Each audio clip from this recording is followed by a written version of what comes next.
Assalamu alaikum viewers. My today's video is related to subject English. Before starting my video, let me introduce the book which we are going to learn today. It's New Oxford Modern English, which is written by Nicholas Harsberg and Claire Harsberg. He is the person, Nicholas Harsberg, who wrote the Oxford. Now let's start the reading. Today we are going to learn chapter 4, collecting things. Chapter 4 की reading करने से पहले मैं आपको इसकी theme बताना चाहती हूँ कि कलेक्टिंग थिंग्स में हमने क्या रीड करना है, हमने क्या अंडरस्टैंड करना है। कलेक्टिंग थिंग्स का मतलब है चीज़ों को जमा करना। इस चैप्टर में बताया गया है जो stamp collecting, books collecting, feathers collecting, stone collecting etcetera कि बच्चे कौन कौन सी चीज़ों को कलेक्ट करते हैं, उन्हें कलेक्ट करने का तरीका क्या है और ये कलेक्शन जो है इसे हम क्या कहते हैं, इसे हम हॉबी कहते हैं। सो इस चैप्टर में हमने बहुत सी ऐसी चीज़ें पढ़नी हैं, बहुत सी ऐसी हॉबीज़ पढ़नी हैं जो ऑल ओवर द वर्ल्ड लोग कलेक्ट करते हैं और अपनी स्क्रैप बुक्स बनाते हैं एक्सेट्रा। लेसन की रीडिंग शुरू करने से पहले हम इसके जो डिफ़िकल्ट वर्ड्स हैं उनकी मीनिंग्स को देखेंगे। सबसे पहला वर्ड है आर्कियोलॉजी। आर्कियोलॉजी के सिनोनिम्स हैं scientific study of ancient things, मतलब कि इल्म आसार कदीम, मतलब ऐसी चीज़ें जो बहुत कदीम हैं और वो दबी हुई होती हैं। जब बहुत से फ्लड्स आते थे, ज़लज़ले आते थे, चीज़ें तबाह हो जाती थी तो वो चीज़ें मिट्टी में दब जाती थी। तो जो आर्कियोलॉजिस्ट हैं वो आर्कियोलॉजी की स्टडी करके उन चीज़ों के बारे में लोगों को बताते थे। सो आर्कियोलॉजी का मतलब है कि इल्म आसार कदीम। फॉर एग्ज़ाम्पल जैसे कि आप हड़प्पा देखते हैं, हड़प्पा के म्यूज़ियम में कितनी पुरानी पुरानी चीज़ें पड़ी हैं, तो वो सारी चीज़ें जो हैं वो आर्कियोलॉजिस्ट ने ही मुतारिफ़ कराई हैं लोगों तक। नेक्स्ट वर्ड है बॉटनिस्ट। बॉटनिस्ट जो है वो रिलेटेड है प्लांट से। A person who study plants, ऐसा शख्स जो पौधों के बारे में पढ़ाई करता है और इसकी मीनिंग है माहिर नबातात। नेक्स्ट वर्ड है कैबिनेट। कैबिनेट कहते हैं अ कबर्ड विद ड्रॉर्स, मतलब कि अलमारी। प्रिजर्विंग, प्रिजर्विंग का मतलब है स्टोरिंग केयरफुली, महफूज रखना, हिफाजत में रखना। अब हम स्टार्ट करेंगे चैप्टर नंबर 4 कलेक्टिंग थिंग्स की reading. Have you ever thought about making a collection of something? क्या आपने कभी सोचा है किसी चीज़ को जमा करने के बारे में?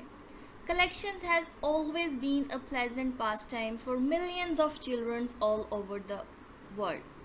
चीज़ों को जमा करना एक बहुत ही खुशगवार तरीका था या खुशगवार हॉबी थी बच्चों की पूरी दुनिया में। The world is so full of interesting things that quite often children and adults too become interested in collecting. दुनिया इतनी दिलचस्प चीज़ों से भरी हुई है कि बच्चे हत्ता के बड़े भी उन दिलचस्प चीज़ों को जमा करने के बारे में सोचते हैं। What kind of things do people collect? लोग किस तरह की चीज़ों को जमा करते हैं? The answer to this is anything and everything. इस सवाल का जवाब है कुछ भी या सब कुछ। There is no rule that says a particular kind of object must not be collected. दुनिया में ऐसा कोई कानून नहीं है जो ये कहता है कि कोई ऐसी चीज़ है जिसे हम कलेक्ट नहीं कर सकते। Stamps, shells, butterflies, hats, feathers, leaves, stones, matchbox, covers, antique, plates, costumes, cars, and 1,001 other things are collected by people in every corner of the world. Stamps जिसे हम कहते हैं डाक की टिकट्स, शेल्स जिसे हम कहते हैं जो समंदर के किनारे मिलती हैं, कुपियाँ, बटरफ्लाइज तितलियाँ, हैट्स, टोपी, फैदर्स जो पंख होते हैं परिंदों के, लीव्स पत्ते और पत्थर खूबसूरत से, उसके बाद मैच बॉक्सेस के कवर और एंटीक पुरानी चीज़ें, उसके बाद जो प्लेट्स हैं, कॉस्ट्यूम्स हैं और कार्स एक्सेट्रा और हज़ार ऐसी चीज़ें हैं जो दुनिया के अलग अलग कोनों में लोग जमा करते हैं। Some people begin a collection as a hobby. कुछ लोग चीज़ों को मशगले के तौर पे जमा करते हैं. It is an enjoyable way to spend a rainy afternoon और सम फ्री टाइम. ये एक बहुत ही लुत्फ़ अंदोज़ तरीका है एक बारिश की शाम गुजारना या अपना फारिग वक्त गुजारना. Quite often what starts off as a hobby or pastime develops into more serious study or even a profession. अक्सर ऐसा होता है कि कुछ लोग जो इसे मशगले के तौर पर शुरू करते हैं वो उसे अपनी तालीम या पेशे में तब्दील कर लेते हैं. फॉर एग्ज़ाम्पल, मिसाल के तौर पर, a child who is interested in stamps, let me zoom it. For example, मिसाल के तौर पर, a child who is interested in stamps may in adult life want to work with stamps. एक ऐसा बच्चा जो दिलचस्पी रखता है डाक की टिकट को जमा करने में, हो सकता है वो बड़े होकर वही काम करना शुरू कर दे. One who collects old coins may later on become interested in history और आर्कियोलॉजी. एक शख्स या एक बच्चा जो पुराने सिक्के जमा करता है, हो सकता है बाद में उसकी दिलचस्पी तारीख़ में और आसार कदीम में बढ़ जाए. अ कलेक्टर ऑफ फ्लावर्स में बिकम अ बॉटनिस्ट, या वो बच्चा जो फूल जमा करता है वो बड़े होकर माहिर नबातात बन जाए, मतलब कि जो पौधों की स्टडी करते हैं. नेक्स्ट है, how does a person start a collection. एक शख्स किस तरह से कलेक्शन स्टार्ट कर सकता है. This is not as easy a question as it seems. ये इतना आसान सवाल नहीं है जितना दिखता है. फर्स्ट ऑफ ऑल, सबसे पहले you have to decide what you are going to collect. आपको ये फैसला करना होता है कि आप क्या चीज़ जमा करने जा रहे हैं या आपने क्या चीज़ जमा करनी है. You will of course B influenced by a number of things. आप यकीनन बहुत सी चीज़ों के बारे में असरअंदाज होंगे या बहुत सी चीज़ों के बारे में उसे जमा करने के बारे में सोचेंगे. इन द एंड, आखिर में, you will want to collect something that you are interested in. आप वही चीज़ जमा करेंगे जिसमें आपकी दिलचस्पी है. Your decision will depend on whether the things you wish to collect are available near you. आपका जो फैसला है वो इस बात पर इन्हिसार करता है कि आपके आसपास कौन सी चीज़ें मौजूद हैं. फॉर एग्ज़ाम्पल, मिसाल के तौर पर, it is no use collecting sea shells if you lives miles away from the sea. Sea shells को जमा करने का कोई फ़ायदा नहीं है अगर आप समंदर से बहुत दूर रहते हैं. Seldom visits the seaside. आप कभी कहीं जाकर समंदर जो है वो घूमने जाएंगे.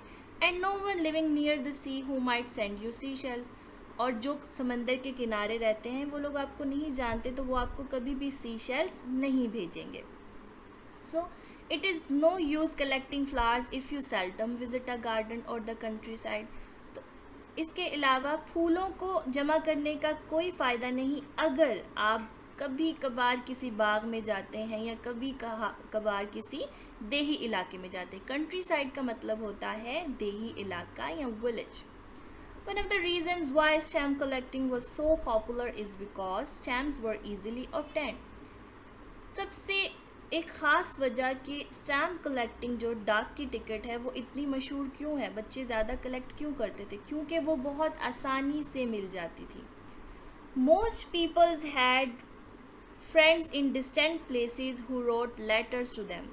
बहुत से लोग जो दूर दराज जगहों पे रहते हैं वो अपने दोस्तों को, अपने रिश्तेदारों को ख़त लिखते थे और ख़त के साथ जो है वो स्टैम्प आती थी. इस तरह से बच्चे जो हैं वो स्टैम्प्स को कलेक्ट करते थे. Quite often children become interested in writing to a pen friend, a person whom they had never met and who lived in a foreign country. इसके अलावा अक्सर बच्चे बहुत दिलचस्पी रखते थे अपने दोस्तों को, मतलब ऐसे दोस्त जो ख़त किताबत के दोस्त होते हैं जिनसे वो कभी मिले नहीं होते, या अपने वो रिश्तेदार जो फॉरेन कंट्रीज़ में रहते थे उन्हें ख़त लिखते थे.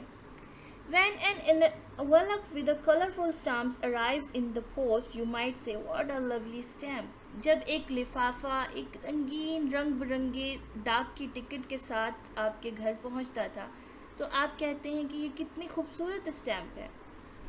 It's a pity to throw it away. ये बहुत बुरा होगा अगर हम इसे फेंक दें. The stamp then becomes the first in your collection. इस तरह से जो डाक की टिकट है वो आपकी कलेक्शन में, आपकी जमा की हुई चीज़ों में सबसे पहले आ जाती है. It is the start of a new and interesting hobby. ये एक शुरुआत होती है एक नई और दिलचस्प मशगले की. There are many ways of keeping a collection. बहुत से तरीके हैं कलेक्शन के.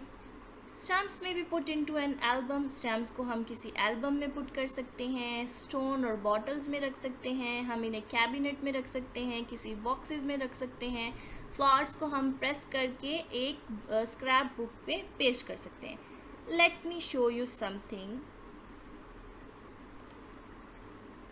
फॉर एग्जाम्पल अगर आप वीडियो में ये देखें, दीज आर स्क्रैप बुक्स. जैसे कि यहाँ पे बहुत सी चीज़ें लगाई हुई हैं. यहाँ पे आप देख सकते हैं जो किड्स हैं वो न्यू थिंग्स जो है यहाँ पे अपनी स्क्रैप बुक्स पर पेस्ट करते हैं. सो स्क्रैप बुक एक ऐसी बुक है जिसमें आप चीज़ों को कलेक्ट करते हो, अपनी फैमिली पिक्स को कलेक्ट करके पेस्ट करते हो. So these are called scrapbooks. Now look at here. यहाँ पे आपको नज़र आ रही हैं कुछ ऐसी स्क्रैप बुक्स जिसमें स्टैम्प्स की कलेक्शन है. सो इस तरह से स्टैम्प्स को कलेक्ट किया जा सकता है. इसके बाद कुछ बच्चे जो हैं वो किताबें कलेक्ट करते हैं. कुछ जो है यहाँ आप देखें ये कार्ड्स कलेक्ट करते हैं. ये मैग्नीफाइंग ग्लास होता है स्टैम्प्स को गौर से देखने के लिए. यहाँ कबर्ड में देखें बॉक्सेस हैं, वुडन बॉक्सेस जहाँ पे खिलौने जमा किए हुए हैं. और यहाँ पे आप देख सकते हो बॉटल्स जमा की हुई हैं. सो देयर यहाँ पे आप देखें कॉइन्स जो हैं वो ओल्ड, ये सी शेल्स हैं जो लोग जमा करते हैं. So there many things to collect and put it in your collection. यहाँ एक बॉक्स है जिसमें लिखा हुआ है do you have a collection. क्या आपके पास कोई कलेक्शन है. Talk about your collection with your classmates. आपने अपने क्लासमेट्स के साथ अपनी कलेक्शन के बारे में बताना है कि आप क्या क्या चीज़ें कलेक्ट करते हो. इसके बाद यहाँ पे एक बॉक्स है जिसमें आपको टिप्स दी गई हैं that how to start a collection of flowers. First, never pick more flowers then you need for study. आपको जितने फ्लावर्स चाहिए अपनी स्टडी के लिए उससे अलावा आपको ज़्यादा फ्लावर्स नहीं तोड़ने चाहिए.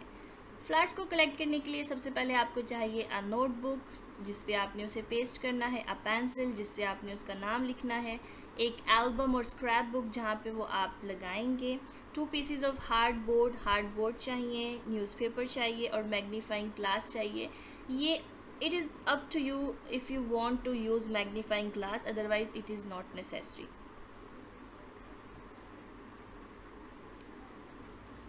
Further, preserving flowers and leave is quite easy. Flowers को और पत्तों को जो लीफ होते हैं इन्हें प्रिजर्व करना, इनको महफूज करना बहुत आसान है. When you have picked the sample you want, जब आपने वो सैम्पल्स हासिल कर लिए हैं जो फूल आपको चाहिए, place it on a sheet of newspaper. तो उन्हें एक न्यूज़पेपर की शीट पे रखें. Place the newspaper on a sheet of hardboard. उसके बाद वो न्यूज़पेपर एक हार्ड बोर्ड पर रखें. On the top of the flower put another piece of newspaper. और फिर उस फ्लावर के ऊपर एक और पीस रख दें न्यूज़पेपर का, अखबार का. और उस अखबार के ऊपर एक अनदर पीस ऑफ हार्डबोर्ड रख दें. Put a heavy books on the top and leave it for a few days. ये ऐसे ही है जैसे अगर कोई कागज़ मुड़ जाता है तो आप उसे सीधा करना चाहते हैं तो आप उसके ऊपर कुछ वज़नी चीज़ें रखते हैं. सो आपने हैवी बुक्स जो हैं वो उनके ऊपर टॉप पर रखनी है और कुछ दिन के लिए छोड़ देना है. इफ़ द फ्लावर और द लीव्स आर जूसी, अगर फ्लावर्स और लीव्स जूसी हैं, उनमें से पानी निकलता है, जूस निकलता है, तो आपको न्यूज़पेपर डेली चेंज करना पड़ेगा. The flower will be ready to put into your album in about 2 weeks. 2 हफ्ते बाद आप उन फ्लावर्स को अपने स्क्रैप बुक में रख सकते हैं. When the flower has been taken out of the press, place it on some clean paper.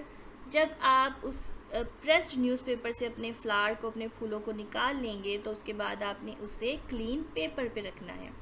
Fix it with टिनी drops of glue और विद स्ट्रिप और गम्ड पेपर. इसके बाद आपने उसे या तो ग्लू के साथ चिपका देना है, गम्स के साथ चिपका देना है, या आपने एक्सटेंशन टेप यूज़ करनी है, transparent tape. Page the whole page in your album. उसके बाद वो पूरा पेज जो है वो आपने अपनी एल्बम पर चिपका देना है. In addition to putting samples of flowers in your record book, you will have to make notes about the flowers. अगर आप वो जो सैम्पल्स हैं फ्लावर के अपने record बुक में रखना चाहते हैं तो आपको उन फ्लावर्स के नोट्स भी बनाने होंगे. You can record the name, when and where it was found, its size, the color and the shape and any other detail you wish. आप उस फ्लावर का नाम लिख सकते हैं, आपने उसे कहाँ से ढूंढा है, उसका साइज़, उसका शेप क्या है और भी details what you want to write, it's up to you. If you are good at drawing, अगर आप अच्छी ड्राइंग करते हैं, you can make drawings of the flowers and the plants and that they come from. तो आप उन फूलों की ड्राइंग भी कर सकते हैं और उन प्लांट्स के बारे में भी लिख सकते हैं कि वो किन प्लांट्स के फ्लावर्स हैं. Here is a page from a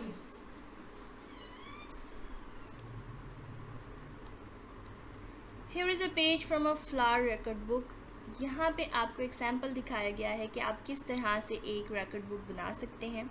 सबसे पहले आपने यहाँ पे नाम लिखना है कि आपने कौन सा फ्लावर कलेक्ट किया है, उसकी डेट लिखनी है और वो कौन से गार्डन से लिया है. देन उसका साइज़ मेजर करना है, वो किस कलर का है और आपने बताना है कि वो कहाँ पे ग्रो करता है, किस तरह की सैंड में. और यहाँ पे आपने फ्लावर पुट करना है, यहाँ पे उसके पेटल्स पुट करने हैं. Here you have to put their leaves. So this was all about the reading of chapter 4 collecting things. Can you think of some more examples of hobbies that could turn into professions. अब ये आपके लिए एक task है that you have to decide what kind of hobbies can be a profession. किस तरह की मशगलें जो हैं वो नेक्स्ट जो है वो पेशे के तौर पर उभर सकते हैं. Now we will see questions. सबसे पहला इसका क्वेश्चन है what kind of things do people collect. लोग किस तरह की चीज़ें कलेक्ट करते हैं. People collect anything and everything. लोग कुछ भी और सब कुछ भी कलेक्ट करते हैं like stamps, shells, butterflies, hats, feathers, leaves, stones, matchbox, covers, antiques, plates, costumes and many more etc. Question number B है why was stamp collecting so popular. Stamp collecting इतना popular क्यों है. Stamp collecting was and still so popular. ये आज भी इतना ही मशहूर है. क्यों? Because stamps are easily obtained. क्योंकि stamps जो है वो हमें आसानी से मिल जाते हैं. So this was all about today's video. Thank you for watching the video.